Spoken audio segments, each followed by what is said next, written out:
প্রমাণ হয়ে যাবি। কারণ ইসলামের কোন দুশ্মনকে আমরা কখনো ছাড়িনি। আগামী তো ইনশাআল্লাহ, জোরে বলুন ইনশাআল্লাহ, আরো জোরে বলুন ইনশাআল্লাহ। সে আমেরিকার ডোনাল্ড ট্রাম্প হতে পারে, বুশ হতে পারে, আর আমার দেশের প্রেসিডেন্ট হতে পারে, রাজ্যের সিএমও হতে পারে, আর মুসলমান ঘরের মোল্লাও হতে পারে। কারো সঙ্গে আমাদের দুশ্মনী নাই। কিন্তু আমাদের সঙ্গে কেউ দুশ্মনী নিলে কারো বাপকেও ছেড়ে আমরা কথা বলি না, ঠিক না বেটি? কারণ আমরা সব জায়গায় আপোষ করতে পছন্দ করি। দুদিনের দুনিয়া কি হবে ঝগড়াঝাটি করে? চল বাবা, জমি নিয়েছে চা, চাকরি নিয়েছে চা, শিক্ষা নিয়েছে চ, জামালে নিয়েছে চ, খাবার নিয়েছে চল, মিলেমিশে থাক। কিন্তু আমার আমিনা লাল ও তার দিনের বিরুদ্ধে কেউ কথা বললে আমরা,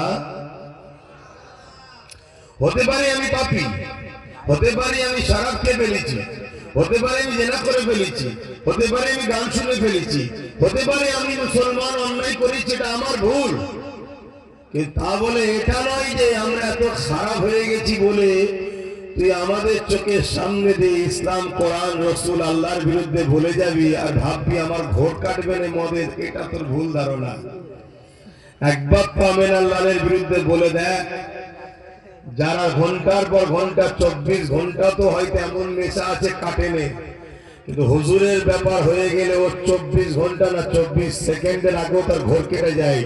লাব্বাইক ইয়া রাসূলুল্লাহ বলে ঝাঁপিয়ে পড়ে। জোরে বলুন সুবহানাল্লাহ।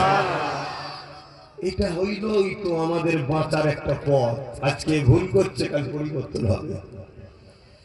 অনেক হয়তো আমার কথা শুনে এই কিছু মোল্লা মৌলভী সাহেবরা টিটকিরি মারতে পারে, দেখেছো খালি কি বলছে, কি বলছি মানে পড়াশোনা করুনি, হাবিবে আজমির নাম শুনুনি? হাবিবে আজমি বিশ্ববিখ্যাত, একদিন সুদখোর ছিল, কিন্তু একটা দিন তাকে আল্লাহ জগৎ বিখ্যাত ওলিও বানিয়ে দিয়েছে। জোরে বলুন সুবহানাল্লাহ। বিশার হাফি একটা সময় হালকা বয়সে ভুল ছিলেন, শরাব পান করেছেন, কিন্তু একটা দিন আল্লাহ তাকে জগৎ বিখ্যাত ওলিও বানিয়ে দিয়েছে। জোরে বলুন সুবহানাল্লাহ। আজকে আমার ছেলে কোনো না একটু ভুল করছে, কিন্তু হুজুরের প্রেম, দ্বীনের প্রেম, কোরআনের প্রেম, আল্লাহর প্রেম কোন জায়গা থেকে কখন আল্লাহকে পরিবর্তন করে দেবে সেটা আল্লাহ পারে না, পারে না।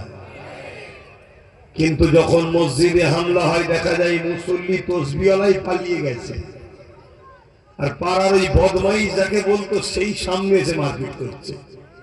ওই জন্য কাউকে ছোট করতে নাই। যার দিলে ইসলামের প্রেম আছে তাকে খারাপ বলো না। হয়তো সে হালকা বয়সে খারাপ কাজ করছে, তাকে ভালোবাসা দাও, তার সাথে বন্ধুত্ব করো, তার সাথে ভাই ভাই সম্পর্ক তৈরি করো, তাকে বুকে লাও। একদিন এই ছেলেগুলো পরিবর্তন হয়ে যাবে ইনশাআল্লাহ। আল্লাহ যেন আমার ভাই বোনগুলোকে পরিবর্তন করে নামাজি, মুসল্লি, নবীর প্রেমিক, দ্বীনের প্রেমিক, কোরআনের প্রেমিক, রসুলের দ্বীনের পাহারাদার হিসেবে আল্লাহ কবুল করে নেয়। বলুন আল্লাহুম্মা আমিন।